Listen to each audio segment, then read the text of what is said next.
Yo, yo.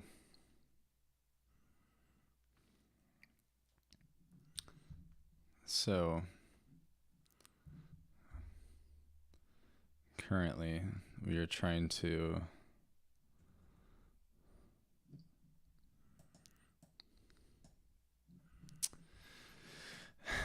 add dependencies for resources. So, I have this workflow.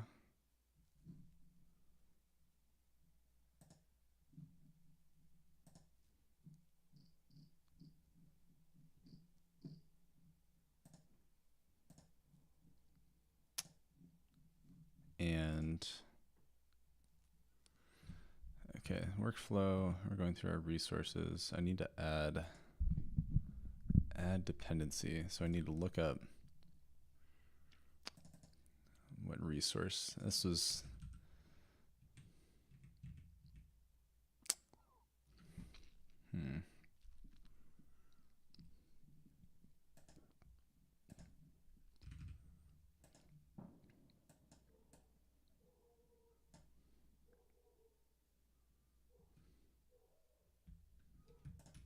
I'll do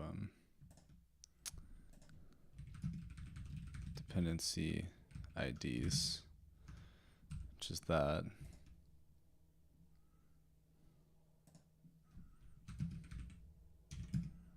Dependency IDs come from our dependencies. So now our base resource has those dependencies, and when we do our dot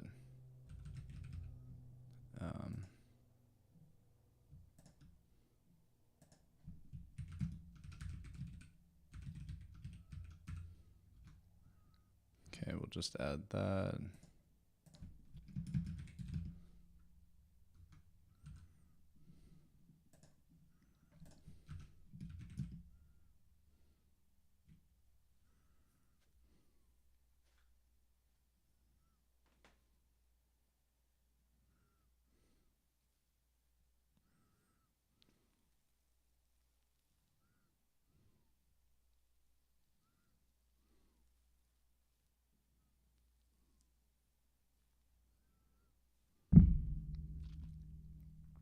Is that how I want to model it, though? I feel like this almost wants to be like a map of dependency ID to dependency.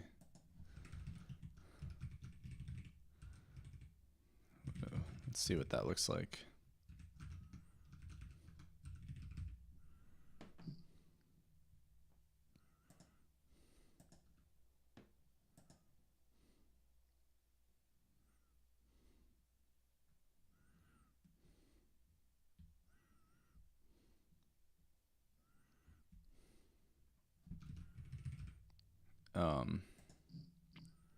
We just have like resolve dependencies, and then we pass in a dependency provider.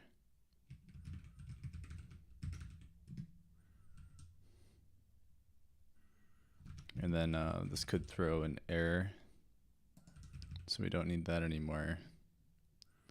And we'll just have resolve dependencies with a dependency provider, and then we'll say for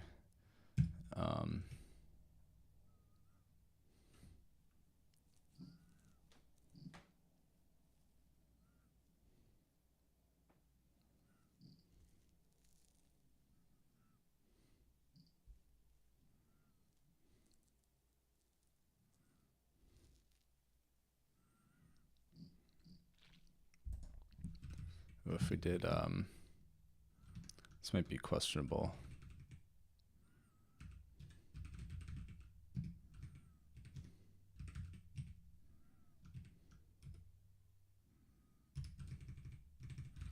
If we just say everything's nil.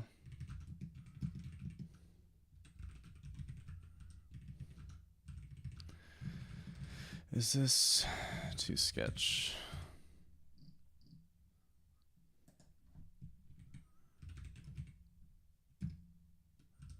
So we're going through each one of our dependencies, and then I'm going to resolve that from our dependency provider. So r.dependency lookup at ID, but we actually want to check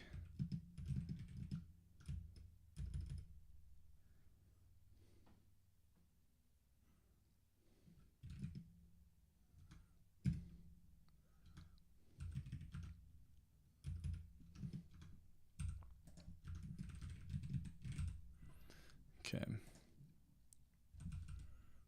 So r.resolve dependencies.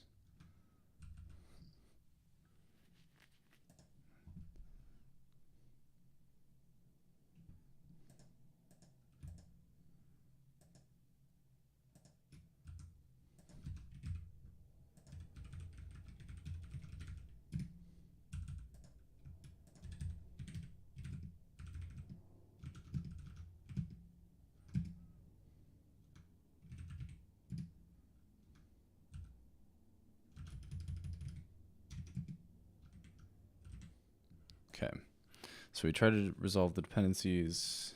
If we can't find one, we will have a problem. Seems reasonable to me. So now that we have those, the reason I was working on that is so that I could look it up over here.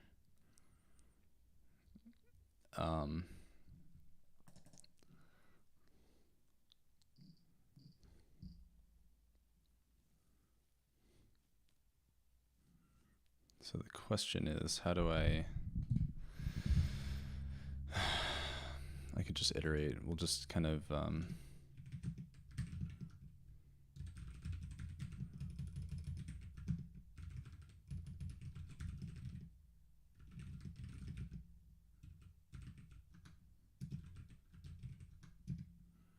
so we're going to loop over our dependency lookup, and we're going to be looking for a config provider. Once we find a config provider,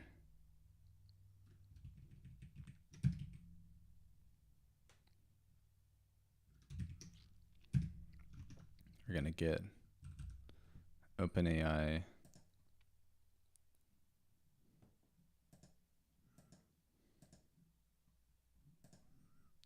I don't know, we'll just do var config.provider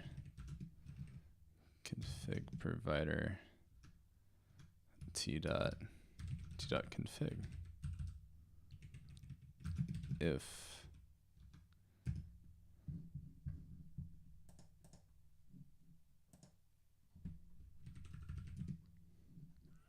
so if that is null, then we will say our provider is not found.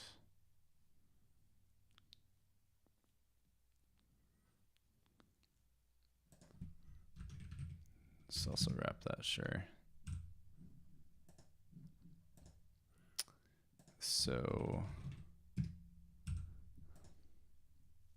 I think that should work, because now that that config is available to our OpenAI client, we should be able to make one. So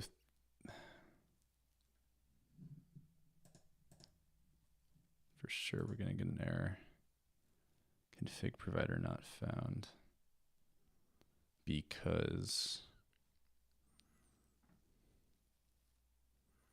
one does not exist.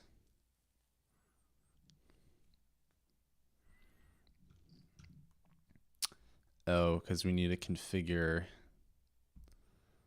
our reasoning engine to have access to it.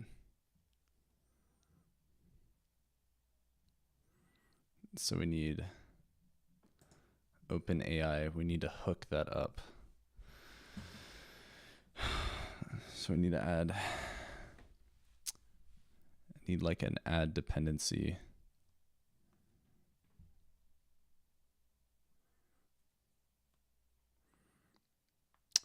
need to hook those two up.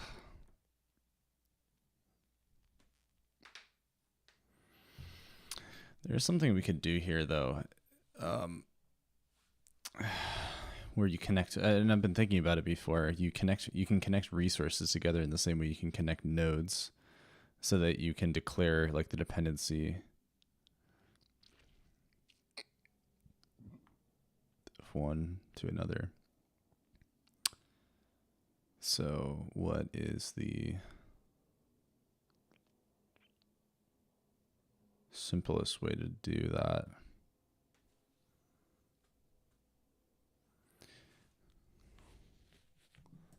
Okay, we'll just do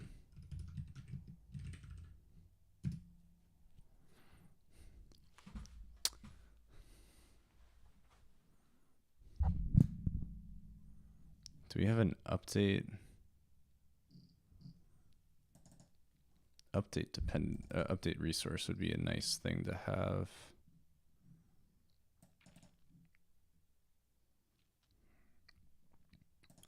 We have get, delete, we have create.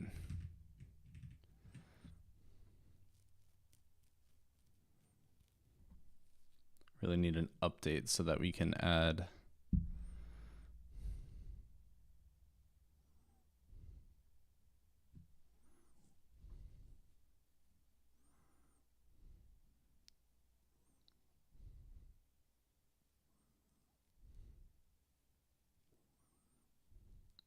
so we can add that ID.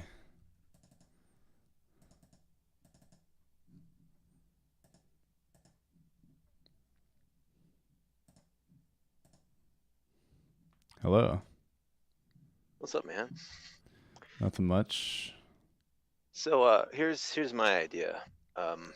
Wait, just so I have it streaming Okay. right now, if that's all right. Oh, you're already streaming? Yeah.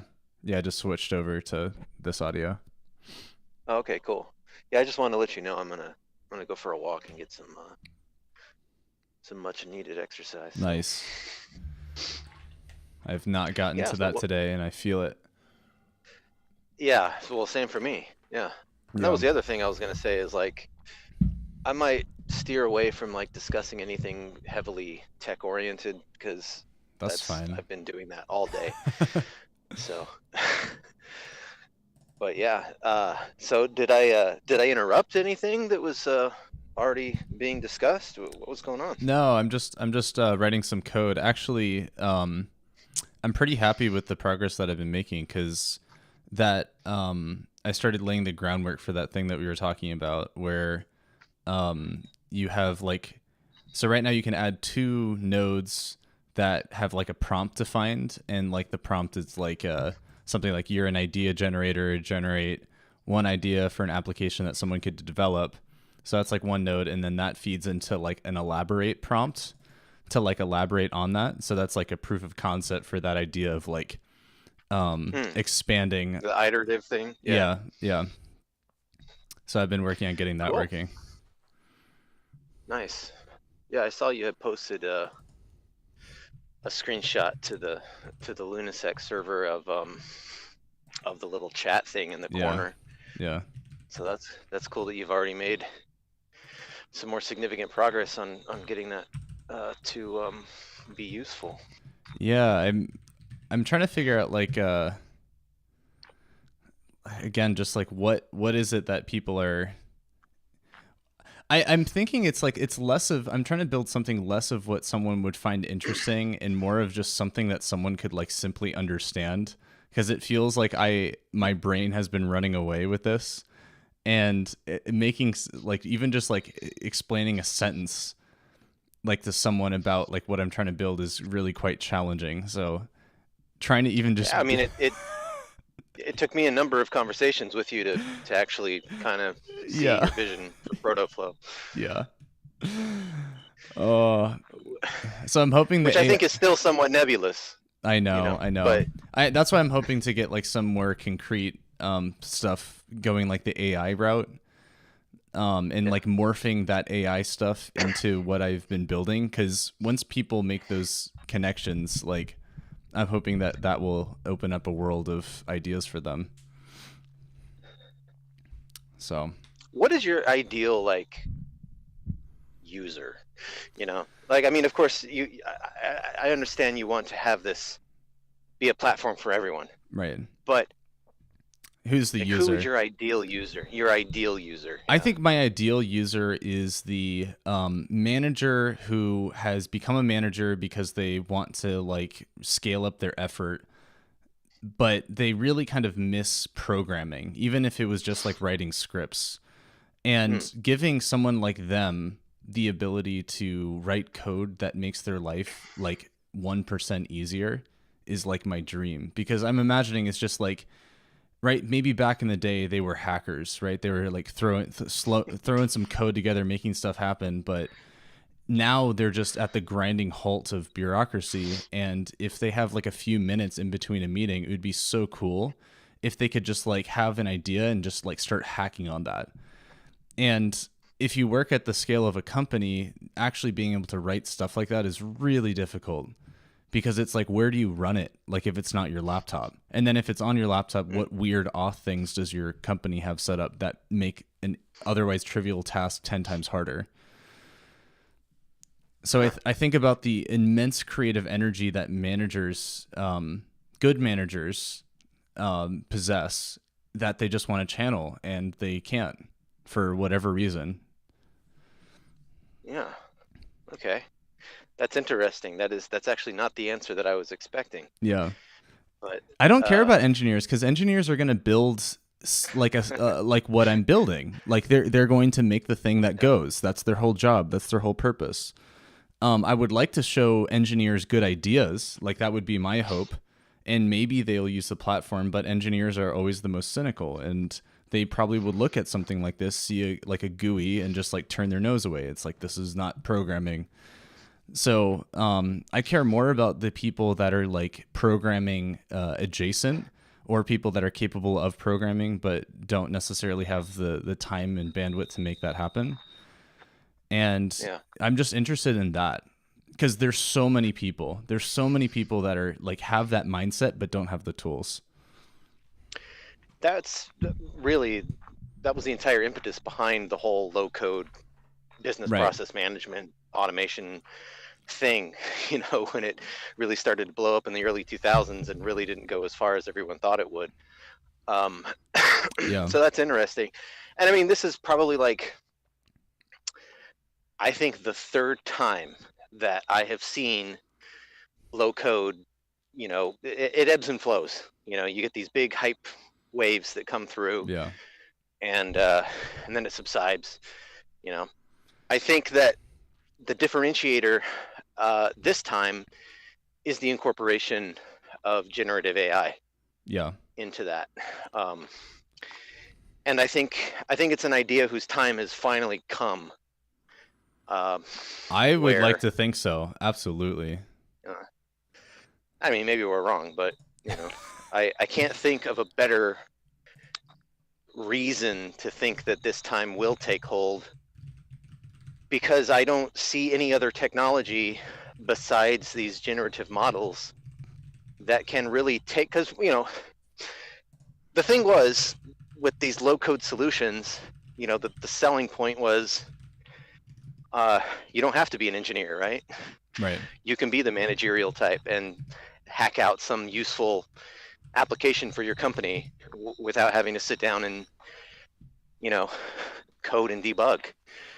And typically it didn't work out that way. And then you just had engineers, you know, operating below their capabilities to actually write these applications on these so-called low-code platforms. Right. Like just last night, I was refreshing myself on Appian and their offerings right now. And so I just watched some recent tutorial video on building an application in Appian. And I'm watching this and I'm like, what's the point? At this point, you might as well just write the thing from scratch. You know, like, I mean, you know, you get all the infra for free, right? Because it's on Appian's cloud, right? But I don't know. It just seems like. Were you looking at something that was like sufficiently complicated that it was like they're kind of like, you're kind of using a wrench as a hammer at that point? Somewhat, yeah. Mm, Yeah, I mean, it was just an example app. You know, right. it was a tutorial on just how to use the platform. But um, the hypothetical use case that the presenter was showing, it's like I could have banged out that code and not had to put up with the peculiarities of that system. Yeah. And just written it, you know, a lot faster because I can write it from scratch how I want, you know. Yeah, so that's So the area that I'm interested in exploring. It's like, as far as my understanding with low code platforms is, um, they're all very much a compiler, but the compilation process is heavily coupled with the implementation of the platform, which doesn't make it conducive to extending it for your own purposes. And when you can make a platform or / compiler that is hackable, and actually there's a really good case study here with GCC versus Clang, and the reason why GCC is like going to be non-existent. So GCC was originally developed at a time where languages were like hot off the press, right? Everyone wanted like to get in on like the whole compiler scene. Companies wanted to capitalize on the money that they could make by writing compilers, and so I forget whoever was the founding person of GCC. He was like, "Well, companies are stealing our code. We need to make this more difficult for them." And so instead that was the rise of GPL, right? I guess so. Yeah, No? I would assume they're similar. Man, you know what would be really cool is if as I'm talking, there's a transcript that's just getting piped into ChatGPT, and when we want to fact check, we just like boop, like fact check. No, that's killer. That would be sick to have. We should do that. I know. I'll build it. So the but yeah, so he made it intentionally complicated. The code intentionally like not closed source because it was still very much open source, but just difficult to extend. And that worked at a time because they had a technical moat around compiler optimizations. There was no one that could come close to what GCC was capable of doing for compiling C. But then as the years go by and you now have all this tech debt about the way that it was designed, that gave room for the LLM project, or sorry, not LLVM project to take root and grow, because their whole thing was like, well, let's make compilers as easy to build as possible and make the thing as expressive. And so while it started off not having the level of capability of GCC's optimizations, it quickly... You mean Clang, right? Clang, yeah. While Clang didn't start out with that, it eventually has grown, and now I believe Clang is used for Linux for compilation. So that wouldn't surprise me. Yeah, so it's really interesting. Like, what happens when you have an open platform? You take the initial hit of like people like using that for their own gain, but in the long term, if it's well designed and cared for, it's going to be the thing that outlasts everything. In my opinion. Yeah, I think about that a lot. You know, as a tech entrepreneur, right? You know, should we open source, right? Mm-hmm. And it's always a difficult question to answer, because the obvious answer is no, right? Like it just, you know, it's easy. Yeah, but you know, when you think about it more, especially if you know, put whatever you're releasing under licensure that benefits you, like GPL, right? You know, to the effect that Ballmer called it absolute cancer for everything it touched, which is that's a strong statement from the CEO of the proprietary company, you know, that popularized embrace, extend, extinguish, right? What is the phrase? Copy, embrace, what? Yeah, you said embrace something and extinguish. Extend, extinguish, yeah. Oh wow. So this was, yeah, this is like typified Microsoft strategy in, you know, the late 90s, early 2000s, which was, you know, to copy what other companies had done or buy them out, or just outcompete them in the same space. So that's like the embrace, right? Embrace the changes that are happening in the field, right? Yeah. Extend them, you know, take the kernel of the idea and then, you know, just make it everything to everybody, and then extinguish, right? Which is just to outcompete your rivals by any means necessary. And Right. I'm sure there's a better way to describe it and better examples, but that was the general idea. That was Microsoft's strategy. And the reason that he made that statement about the GPL is, of course, because it sneaks in this little niggling thing that you have to share anything that you contribute to that code base, period. Right. So it's a poison pill for not just a company that's looking to exploit or leverage an extant code base in the wild, but for the entire ecosystem. Because instead of Microsoft being able just to take whatever ideas willy-nilly from anywhere or acquire, that's the interesting thing, right?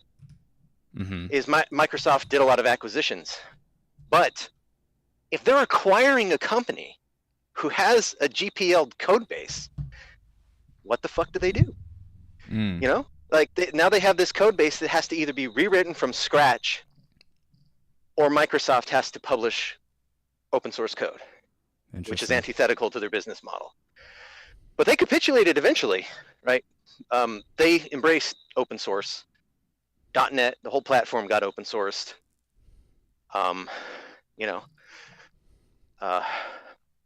the core things, Windows and Office, source, but Right. but they embraced it to a certain extent. So so anyway, the whole point of that is that there is definitely an argument to be made for open sourcing being an asset rather than a liability, but the conditions, especially for a startup, to make that happen, because at my time at Stability AI, right, they're a supposed open source company, Mm-hmm. which is debatable, but the idea there that I constantly heard from detractors or responses to detractors, whether real or imagined, was, you know, look at Red Hat. Right. They're kind of the model of. Can you Look at how elaborate? successful open source can be. Every time I go to look at Red Hat or I hear it, I realize that there's just this like gray cloud that obscures my understanding of what they are, because they seem like they're massive enterprise, but I often see like open source like associated with it. So like what are they? Yeah, so actually I was going to address that already, because that what Red Hat actually is flies in the face of the idea that open source is their strength, right? Because really, they're a consulting company when you think about it. Well, I mean, they have very generous contracts with the U.S. government for one. That's right. For SE Linux, you know, so that's a significant source of revenue for them. They manage that. Yeah, but even for the enterprise, you know, so at one time I worked for Rackspace, or, you know, like I mentioned, a Rackspace subsidiary was called Moso, Mm-hmm. Which was cloud computing before that was even a term, right? So think of a company like Rackspace that does managed hosting. So their whole, you know, server infrastructure is running Red Hat. What happens if some shit goes wrong, right? With, you know, whatever, package dependencies or hardware compatibility issues or scaling problems, right? Who fixes that? Well, Red Hat does. That's the whole thing. And, you know, you have other companies like that, SUSE, right? Yeah, SUSE right. Linux. That's their model as well. They give away their distribution for free, with a license, you know, that comes with support. So that's my understanding of kind of the way that Red Hat operates as a, quote, open source company. So the thing there the thing why that's not applicable, right? Right, that's why that, you know, for the open community, especially for up and coming tech entrepreneurs, right, who are thinking of doing open source. It's like that is not a good example of a win as an open source company. One, because the product was already there. They just took Linux and made a distribution and then promised support. Yeah. You know, it's a bit different than writing an MVP from scratch and saying, here, look at this thing we made, isn't it cool? Give us money. Yeah. You know, and it's open source and anybody can just copy us, you know, even you.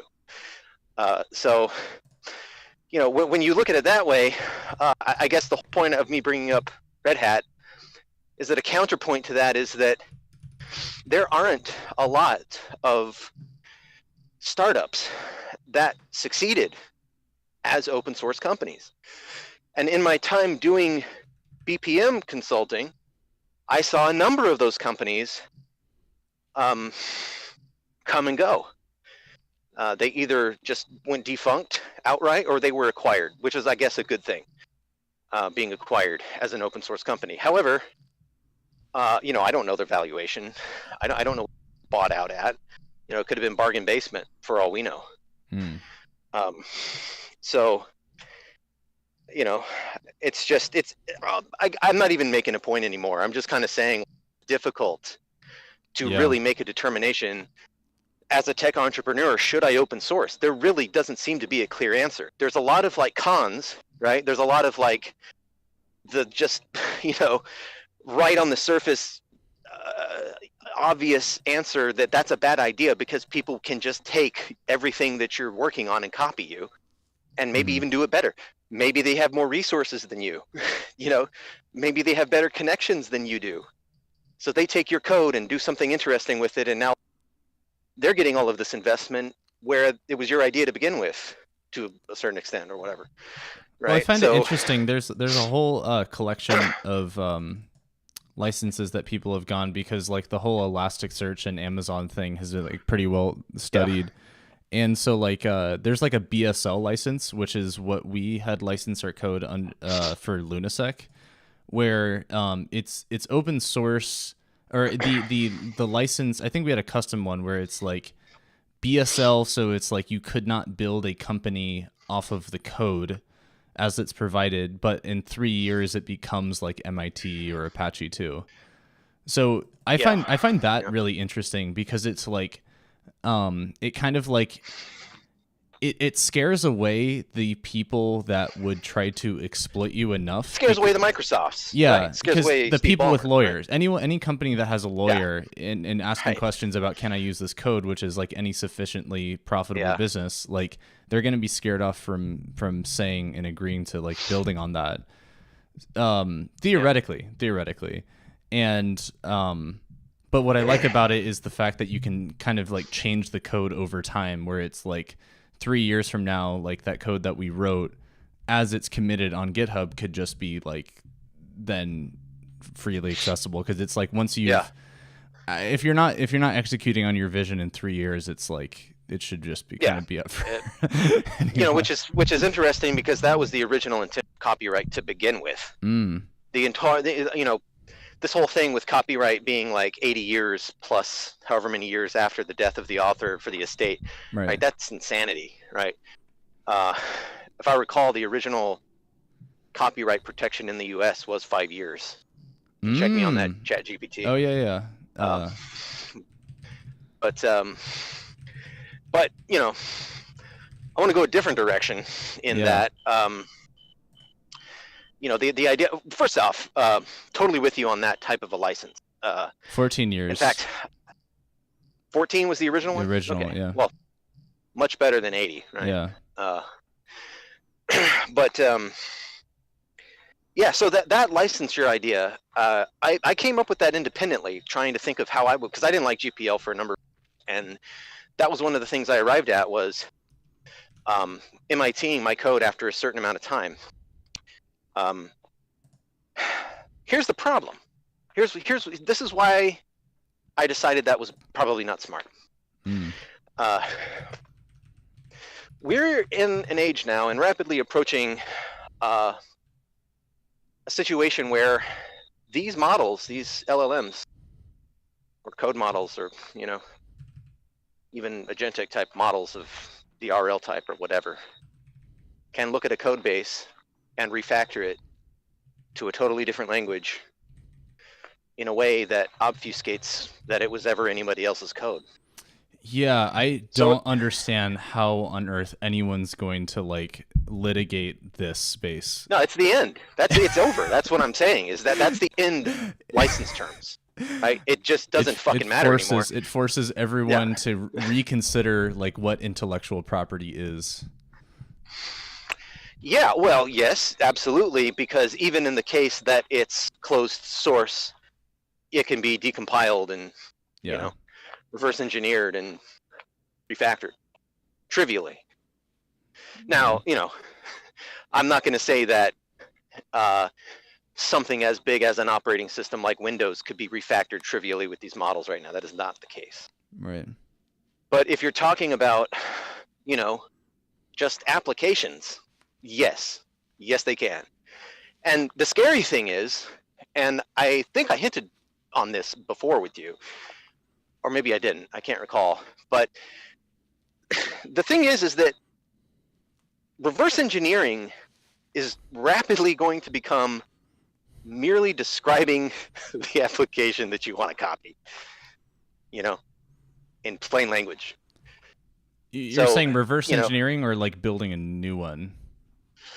Well, I'm saying that reverse engineering in this kind of a paradigm is like a moot point, right? Why would you want to reverse engineer an application when you can simply just describe its functionality to some, right? Yeah, whatever degree necessary. You no longer need shops of like reskinning apps. Like you can just wave your wand and like a new app appears. Yeah, that's like completely seemingly organically developed. Right.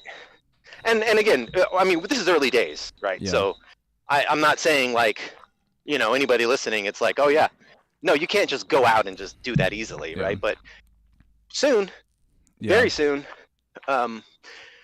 So again, as a tech entrepreneur, this is what I think about, is like, okay, if I open source something, I'm basically just giving my code away anyway. Whatever license terms I put it under, fucking meaningless, because it can just be refactored by these models.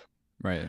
But if I remain proprietary closed source, who the fuck cares anyway? Because sooner rather than later, these models are just going to be able to take descriptions in natural language and provide functionality that is identical to whatever it is I think I'm doing that's unique. Wait, so is your argument, why does it matter if it's closed source or not? Because someone could replicate it just as easily? Either way, yes. That's what I'm saying. Right now, the calculus is that, and my timeline is like... That's interesting. That's actually kind of funny to think about, like that...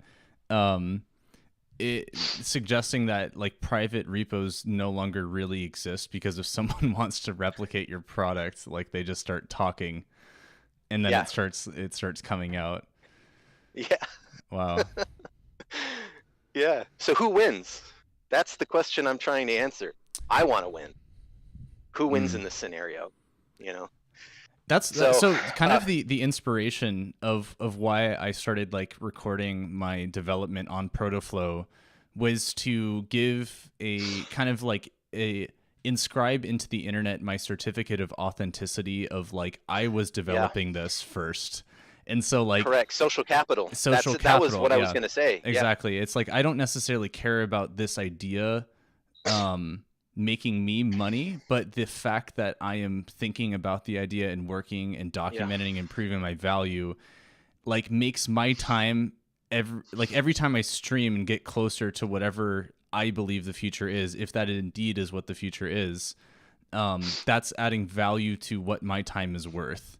So even though I don't have a following right now, and I'm assuming I'm projecting my like capabilities, like seeing it out, it's like, shit, dude, this guy's been streaming the development of this for like the past decade.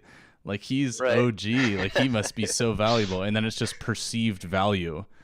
Yeah. And then it's like I just name Yeah. what my time is worth. Yep. And that's a gambit, you know, Mm-hmm. As a because gambit. like I said, you know, yep, it's like every piece of information that you put out there in the world. I'm ever cognizant of this, right? Like Mm-hmm. it's almost painful to the degree where sometimes I'm just and just work in the shadows and try to do what I can, and that's probably the best way for me to, like, I'm the polar opposite basically. Right. Like, I don't care about the social capital, I care about the execution of the idea, Yeah. and then, you know, gaining monetary compensation for that through whatever channels I can. Yeah. But there's an argument to be made either way, right? That's kind of the crux of what I was saying about this weird paradigm we're in with these models. Like, it almost doesn't matter which way you go. Yeah, you can be a secret hunt, but then you come out with it, you come out of stealth or whatever, and you make this splash. Then somebody just copies you. Right. That Right. maybe Right. has way more resources and whatever. So So there's it's being weird times. being in security. One of the things that that I've kind of projected is we are going. Yeah, have you seen Gattaca? No, but I'm familiar with the whole plot line. Okay, I love Gattaca because it's kind of the future that is in my head. Before like DNA becomes like the root of trust of like who your identity is and other sorts of biometrics, like I am imagining that there's going to be like a massive need for like roots of trust.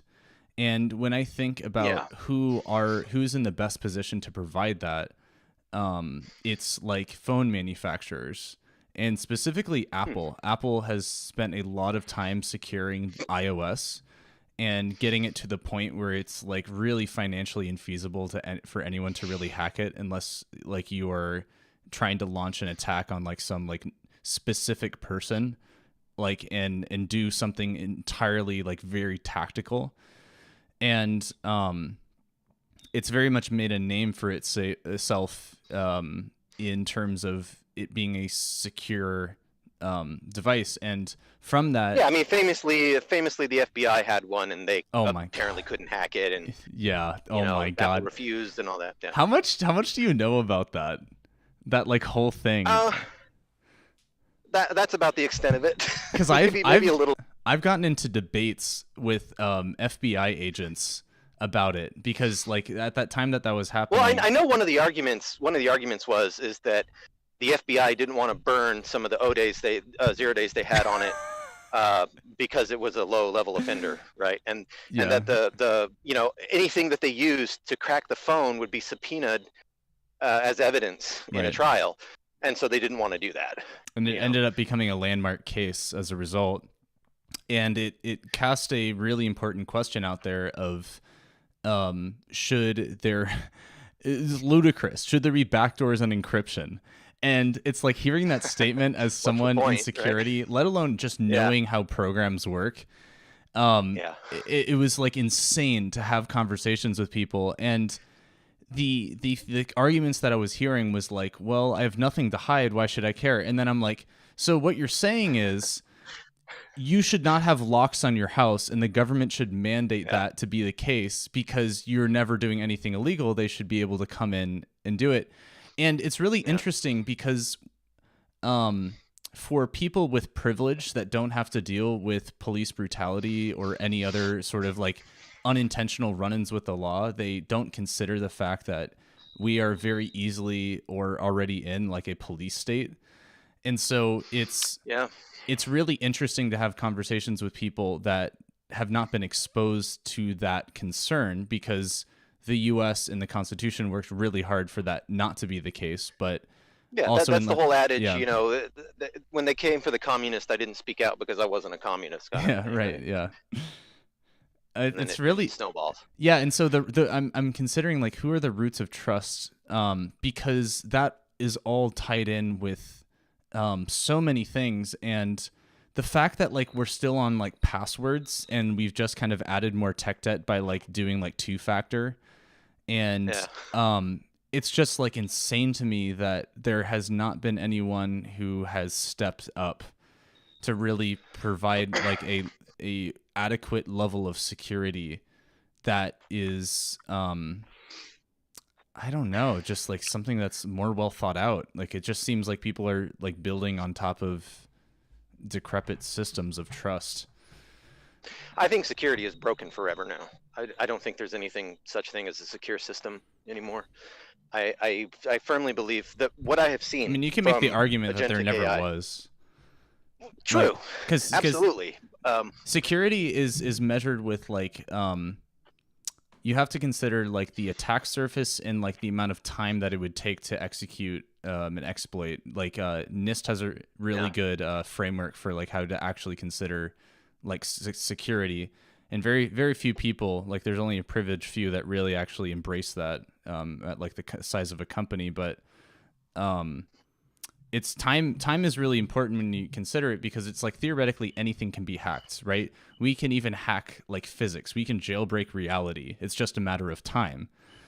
But it's kind of infeasible considering like what we have currently and what we're capable of doing. And so and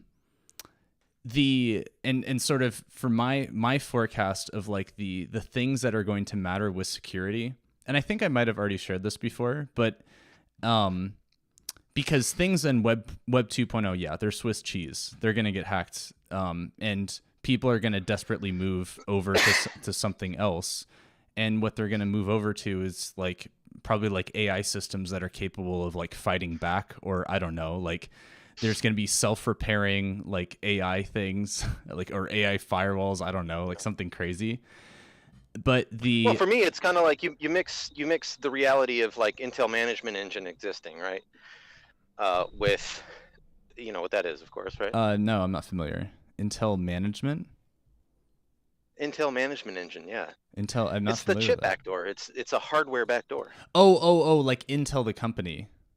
Intel, yeah. Oh, I'm thinking like the Intel Management okay. Engine, right? Nice. Which some security researcher uncovered, what was it, back in the early 2000s, I guess. And Intel denied it existed, denied that it was what it was, which was a remote backdoor, you know, at ring 0. Right. So, and then they had to come out. I can't remember what the catalyst was. Oh, it had something to do with the NSA. That's what it was. Government agencies,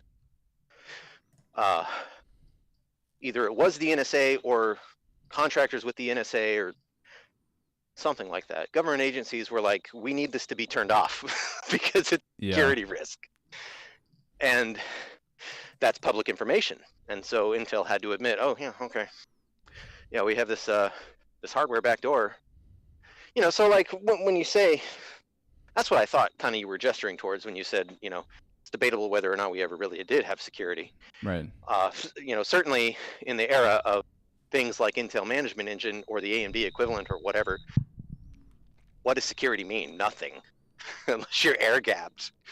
And even then, I mean, you know. Well, it would take someone. It would take someone that's knowledgeable of it. And I did not necessarily grow up in the age of like what I would say is like the golden age of hacking with like buffer overflows and people getting like sued because companies thought that they could just sue hackers. And so I'm not quite privy to like what has happened, but as far as my understanding, talking with people that were hacking during that era, it was all very niche and very difficult to find. Like there's a famous hacker news article called Frack. Yeah, I remember Frack. Yeah, and like that was like not many people know that. Like not people really know about Frack, but that was the thing that you went to like liberate your mind and like see the. I mean, you have to understand programs were relatively simple back then. Right. So yeah. The attack surface was relatively small, and so you really did have to go for very esoteric things. Usually that had to do with the interaction of different components within the system rather than that piece of software itself. Anyway. Yeah, and like I think about that, and that being a limiting factor is just the dissemination of knowledge and how easily accessible is this stuff. Because as far as like web hacking goes, like with like cross-site scripting or SQL injection, like to the best of my knowledge, like those being a real threat are they're either dead or they're catastrophic to a company, because the new systems that are being built make those things obsolete because it's like secure by default. But for the legacy things, which someone could, given enough time, stumble across, those things are going to have been forgotten about, and they might exist in a critical place. And so a good example of this was when Equifax got hacked. They got hacked because they forked like Apache struts like a long time ago.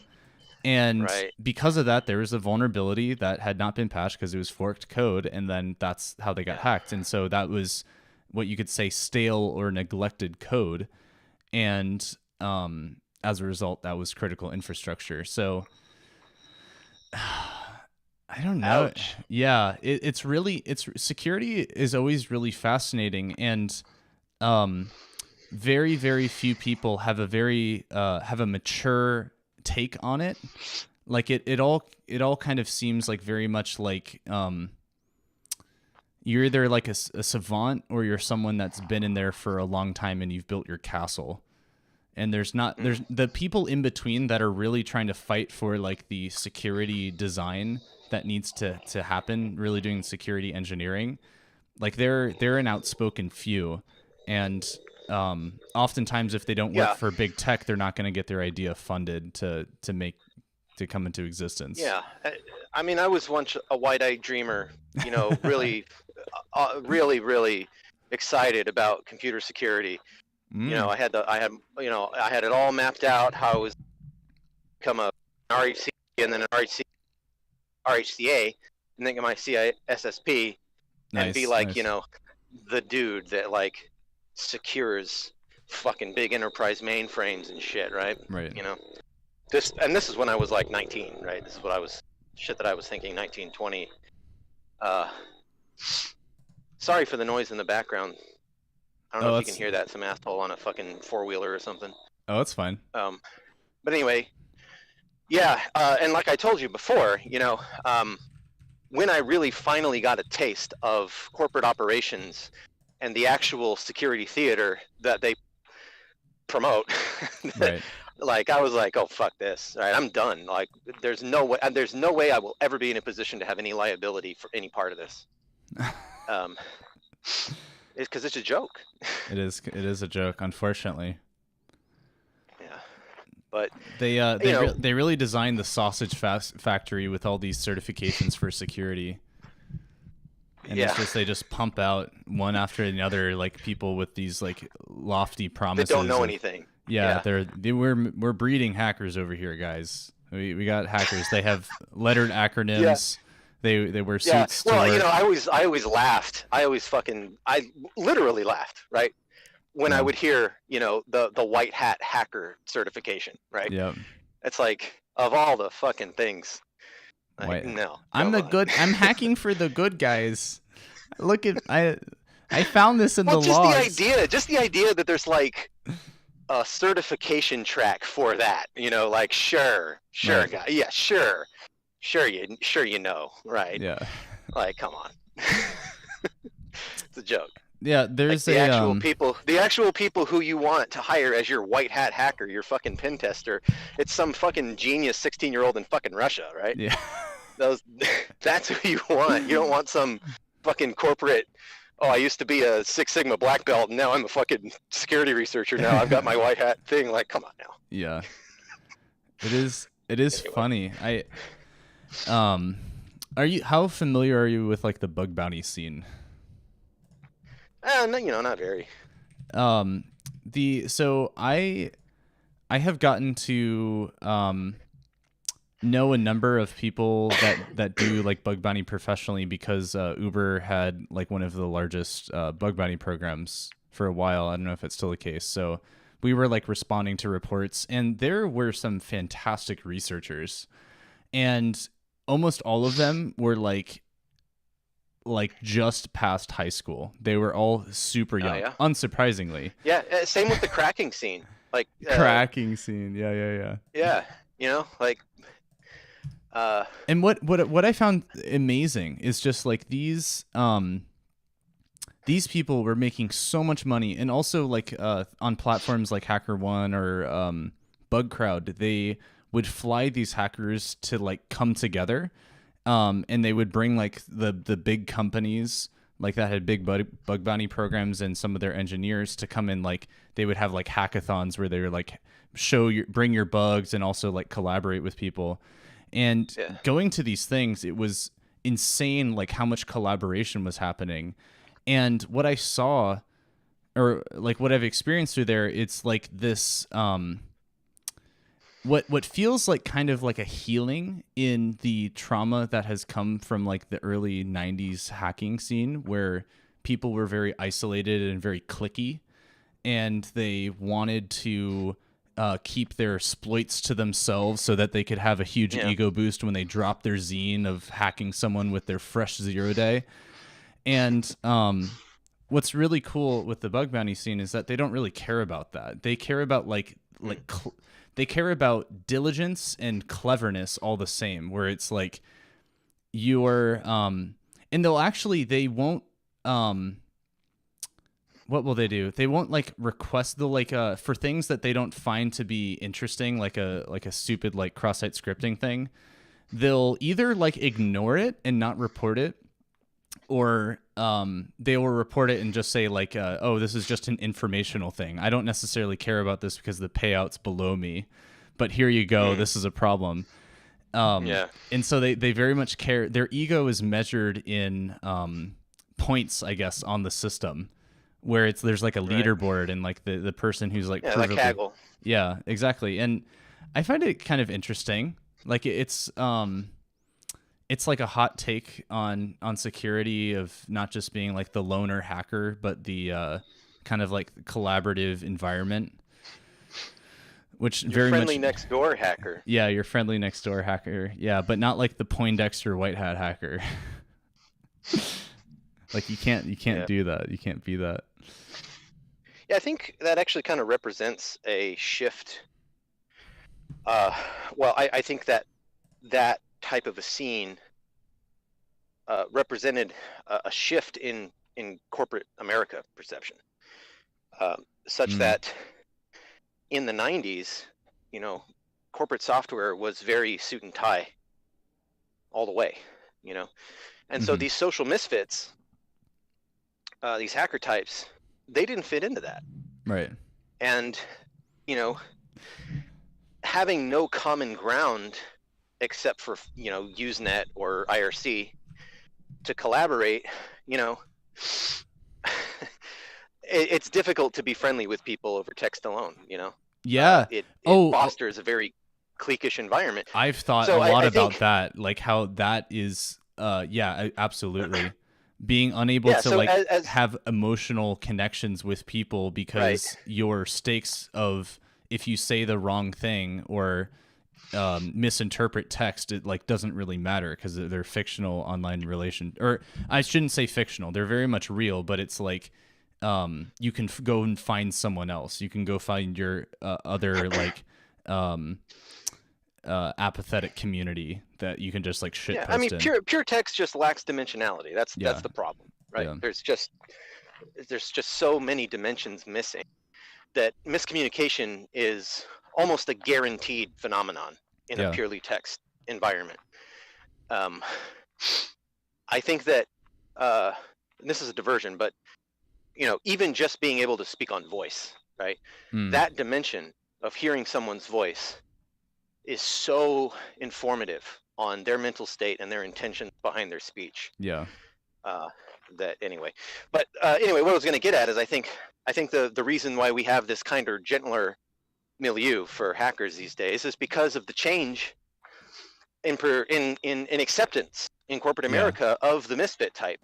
And of course, this was all born out of the profit motive, right? When they started to realize, all the fucking smartest people, are the people that don't fit into this environment. So we actually maybe appease them a little bit, cater to them just a little bit, and so I think that took off, and the idea of just showing up to work in jeans and hoodie or what, you know, just representing that type of a casual, hey, whatever, man, you get the job done, that's cool.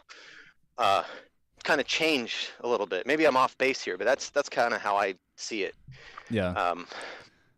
Because a lot of the people I knew that were those types went into corporate America and made shitloads of money and then left. You know, so. Right. Well, you know, you've seen the movie Autistics, you know. Anyway, go ahead. You've seen the movie Hackers, right? And what I find yeah, of course. so woke about that movie is the fact the hackers are not fighting the corporation.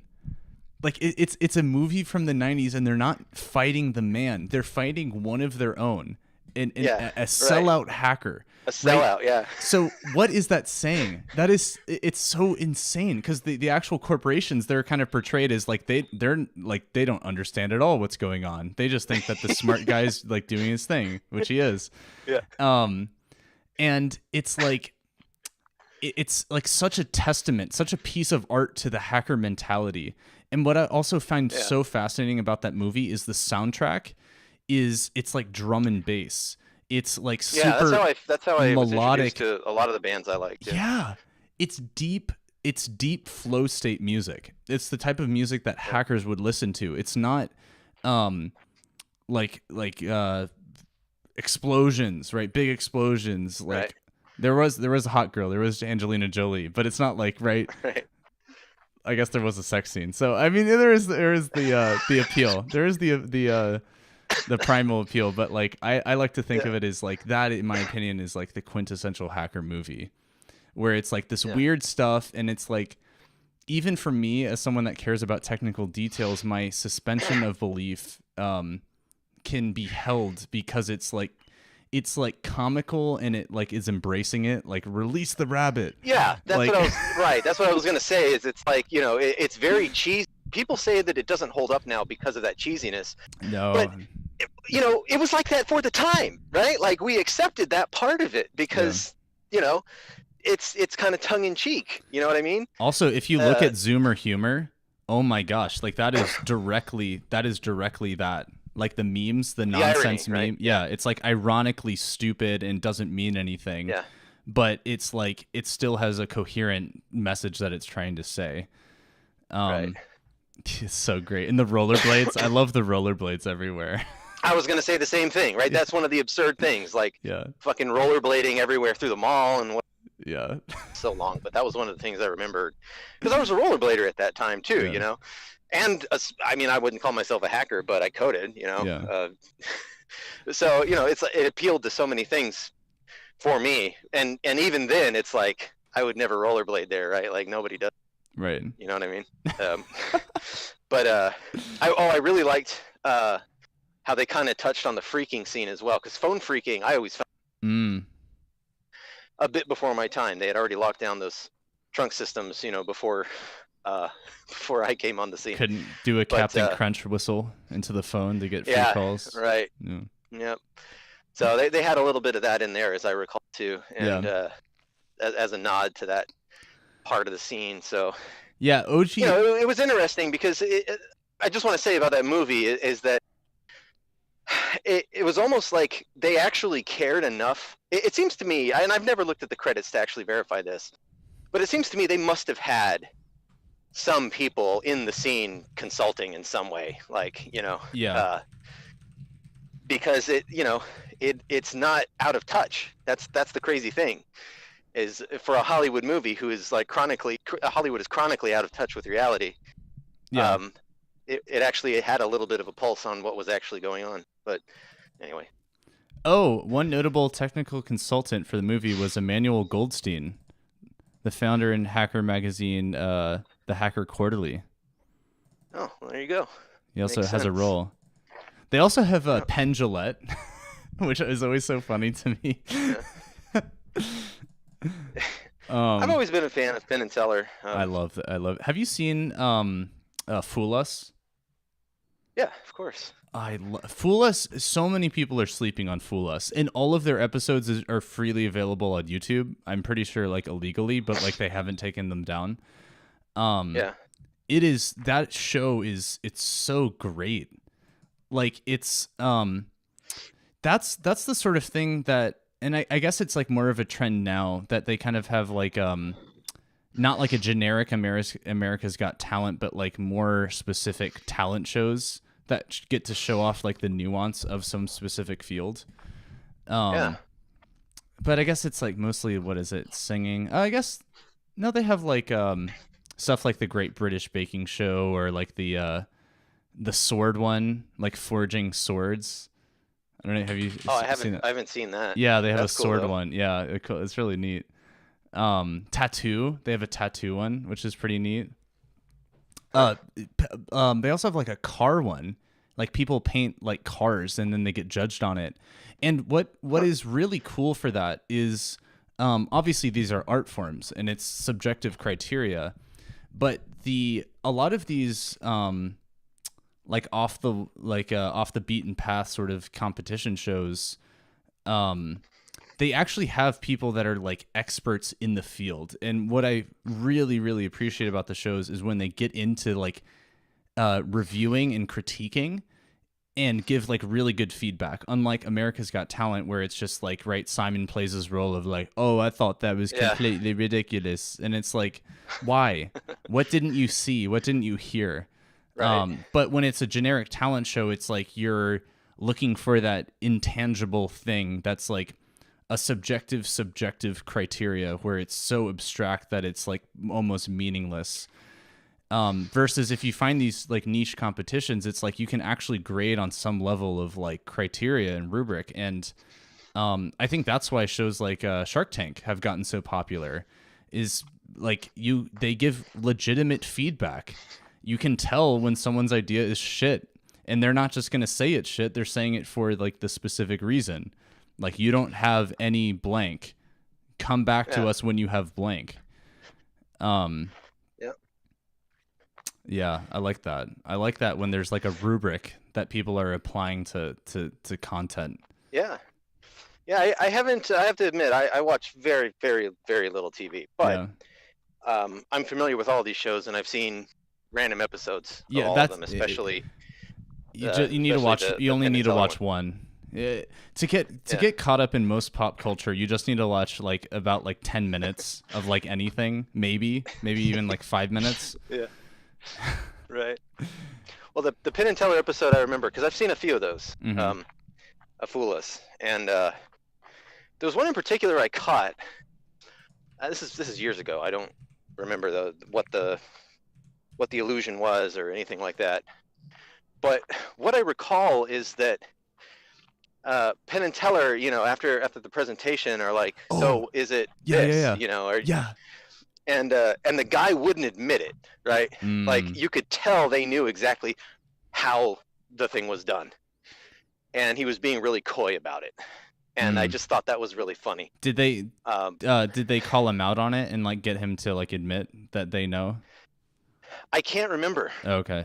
I genuinely can't remember. Because that point part, blew my mind. I just remember the tension where it was like, you could tell in their attitude that they were like holding their breath, like they looked at each other, like, oh, come on, like, we know this one, this is ridiculous.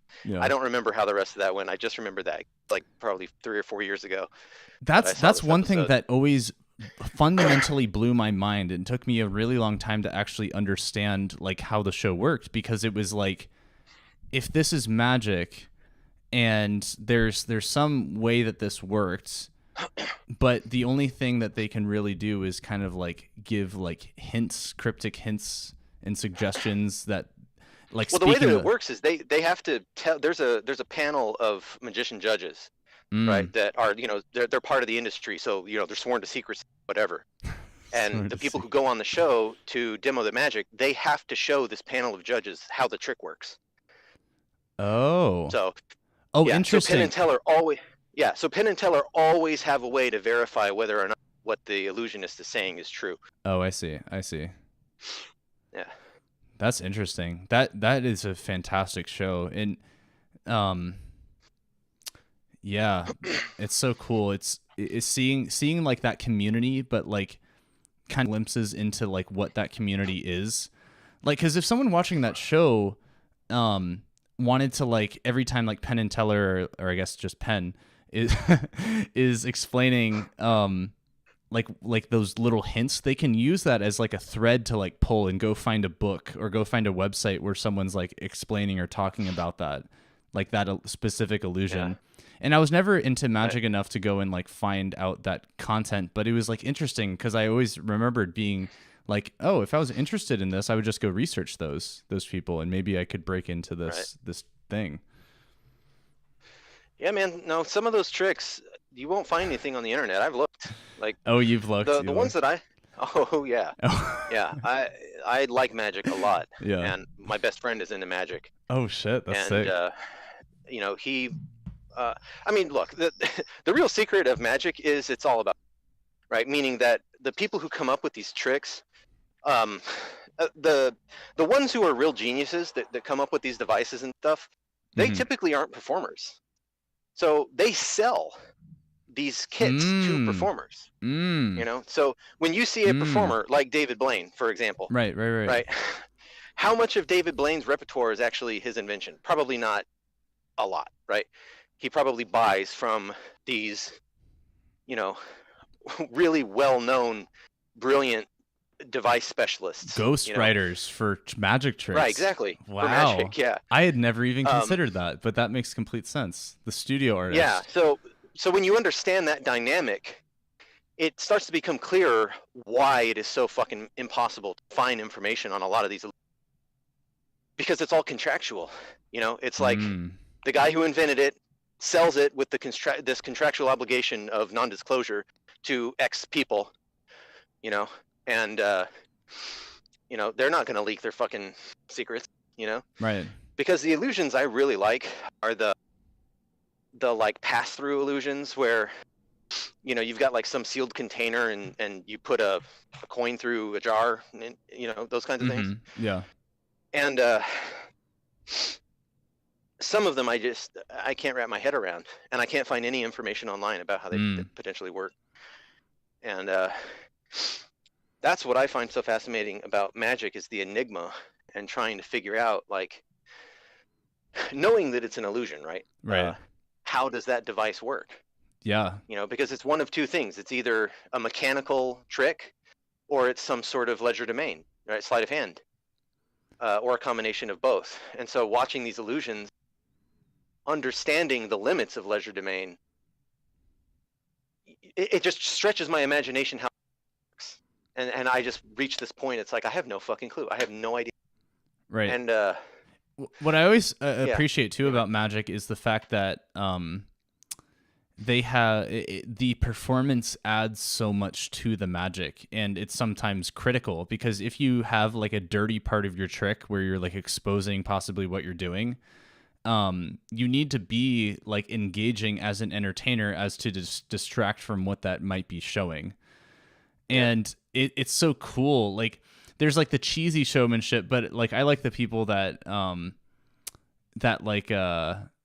like Piff the Magic Dragon is one of the guys that I really like. He's like this apathetic like dragon. He wears like a dragon like costume, and he's like, yeah, you might know my brother Puff, like like that. It's like very tongue-in-cheek humor, and he uses that as a part of his act, and like there's some clever stuff.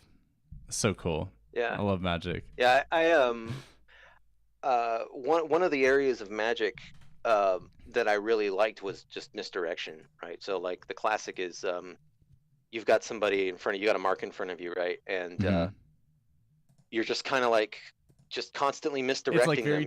You're doing this like trick, you know, or what they think is a trick that they're participating in, but the whole time you're just fleecing them. You know, you're taking their watch, you're taking their tie, you know, you're taking their cufflinks, you know, that sort of stuff.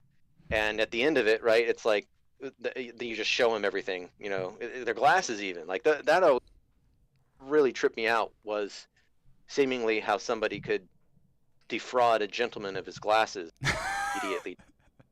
And, you know, the first reaction, my first reaction is just incredulousness, right? Like, oh, come on, like if you took my glasses off, I'd fucking know immediately because everything would be blurry, right? But but maybe not. And so Uh, that question, right, like delving into that, like, well, how could that be, led me into stage hypnosis and okay, I NLP, was neuro right about to linguistic ask. programming. Can you please tell me what you know about hypnosis? Because that's always eluded me of like, what the fuck? There's no way this is real, but man, No, it's have real. I Yeah, it works. that is insane. Yeah. What how Um, much do you know about what is going on stage? quite Like, a lot. okay, hit me with it. I want to hear. I want to know. Well, I just came home from my walk, and I Okay. was just about to jet because we're at like an hour now, I Yeah, think, we're right? good. We're good on time. Yeah. We can save that for the next one. Yeah.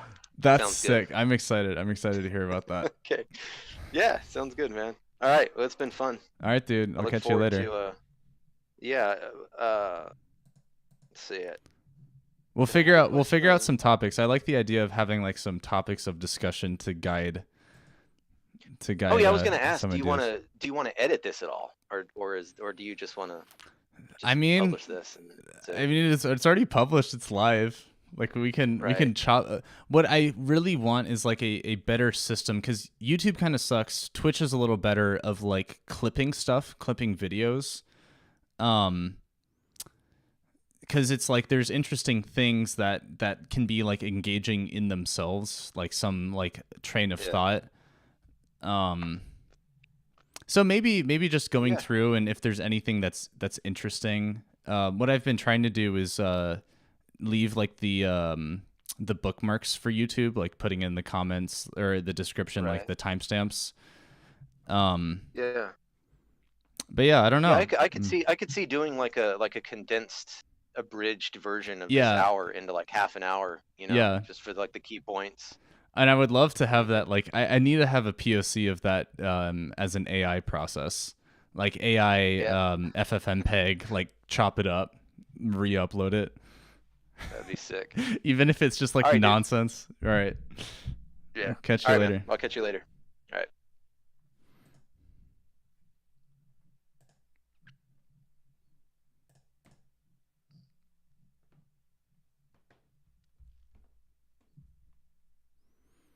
All right.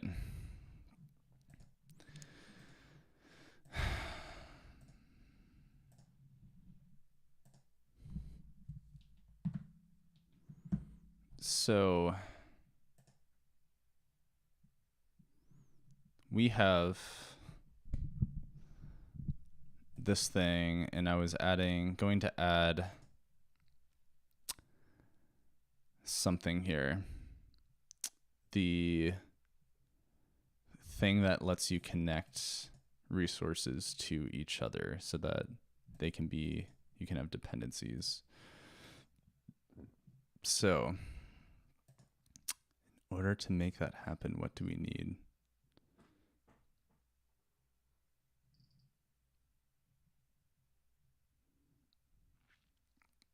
Well, we could make a drop down box of all resources and then have like a connect. So we could do like a select. This is a 6 song.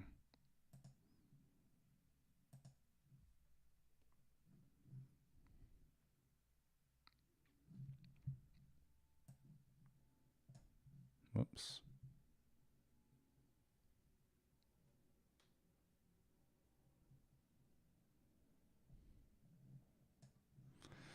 All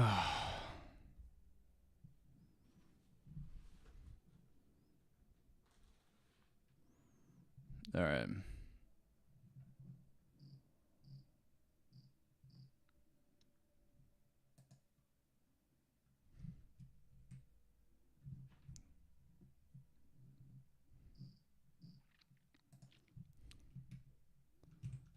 Select.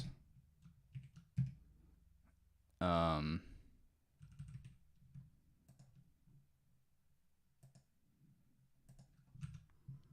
and then options.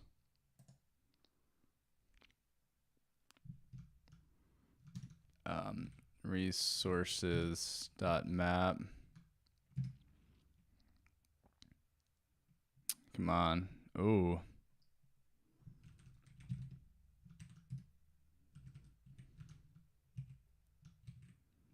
option.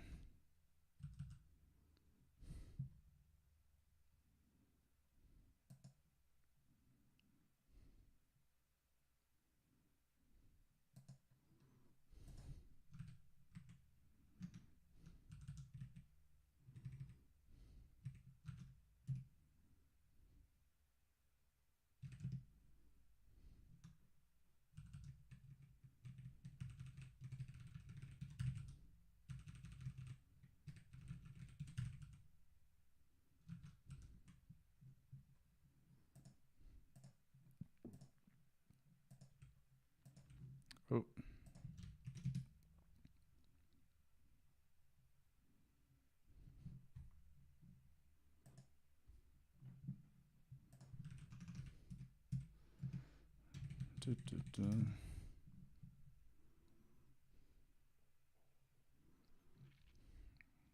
All right. Reload. We have sick. Wrong placement though.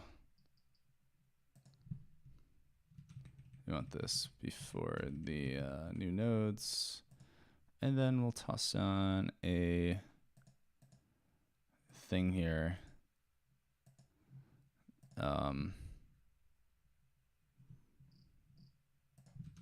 Button. We'll say connect. So that will let us connect. We don't really need to say no nodes, I don't think.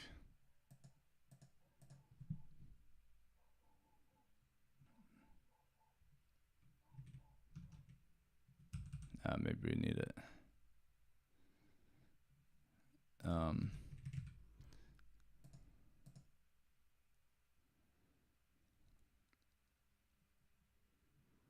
So that, otherwise we'll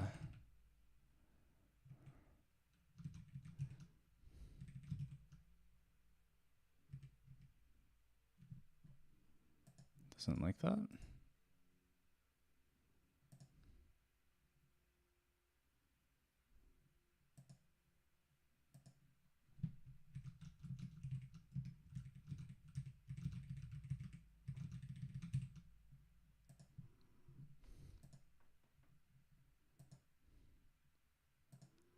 Okay, so when we click connect, we don't want to delete, we want to connect resource, and then connect resource takes in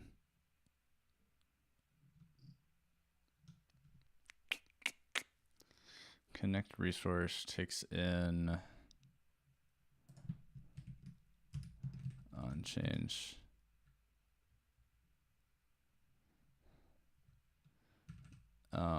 On change, set resource to connect.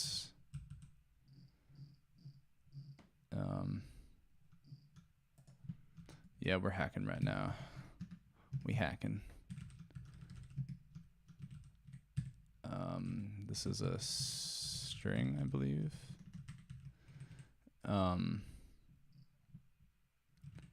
Connect resource, set connect resource. Sure. Const set resource to connect that.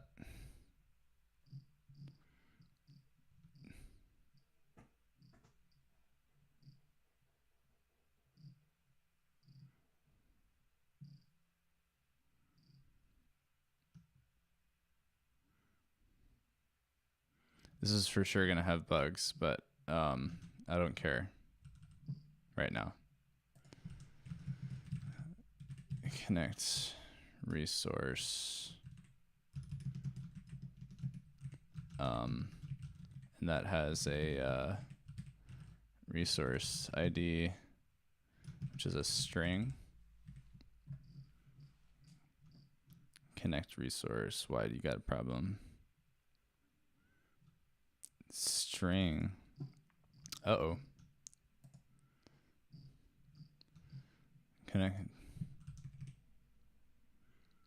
Connect resource. What else could we call this?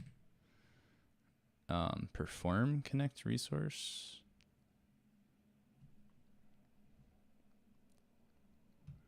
Okay, do connect resource.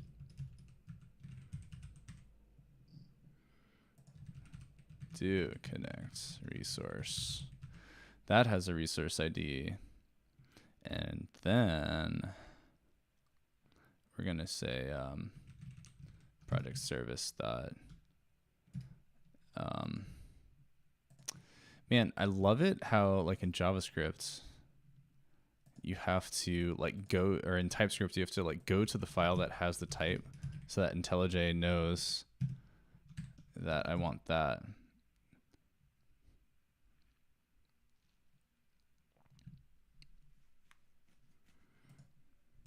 Okay, so I need to do this whole song and dance again. Because we got delete resource. We need update resource. And that is going to take a resource.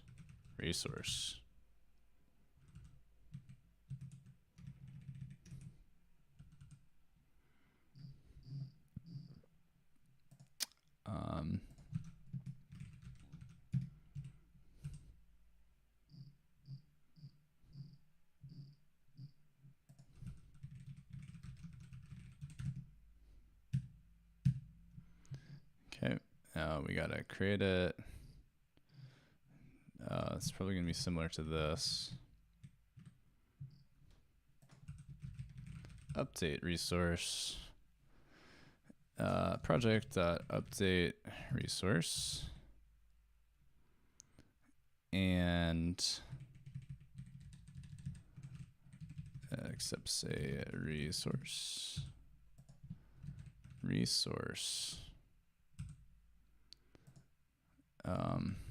Updated resource. Amazing. So I think it was block list is what we wanted. So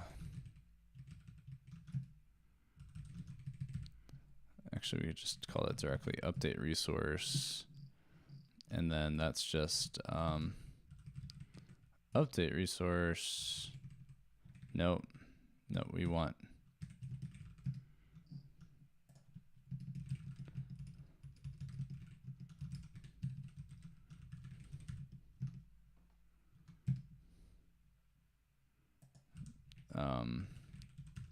resource ID.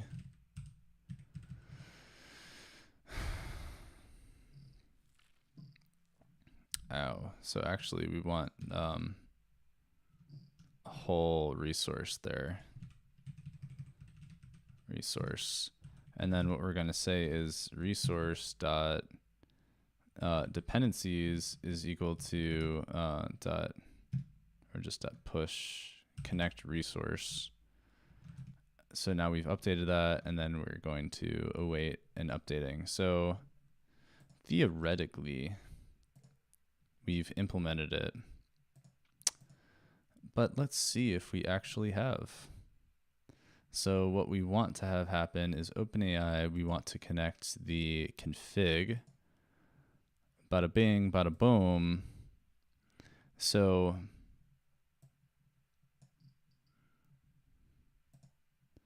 that gave me an okay. Say we hit it. So now if we run it, ooh, error.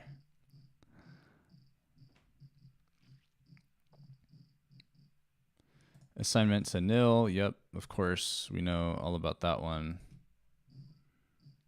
That dependency lookup. Man, I'm looking forward to the day when we can optimize this code, because right now we're just major hack. Config provider not found.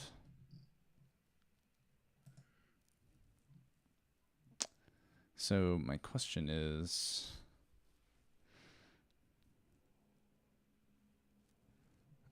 we'll debug it.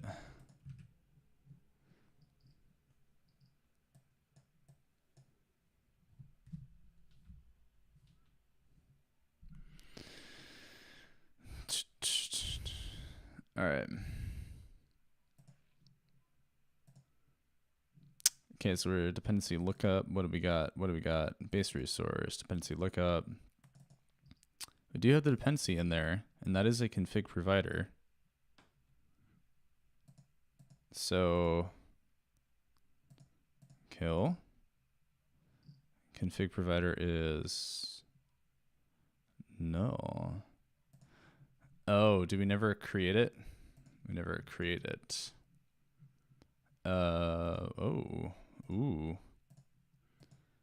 That's confusing. Do we never initialize it? Question mark. Do we never initialize it? That's the question. We never initialize it.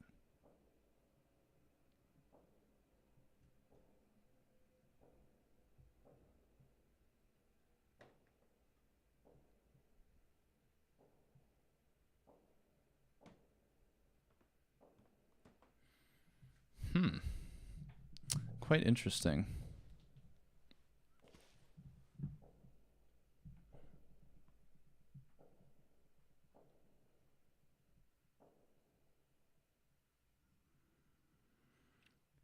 Well, I think we're calling it there. I think we had a good stream. I'll for sure figure this out.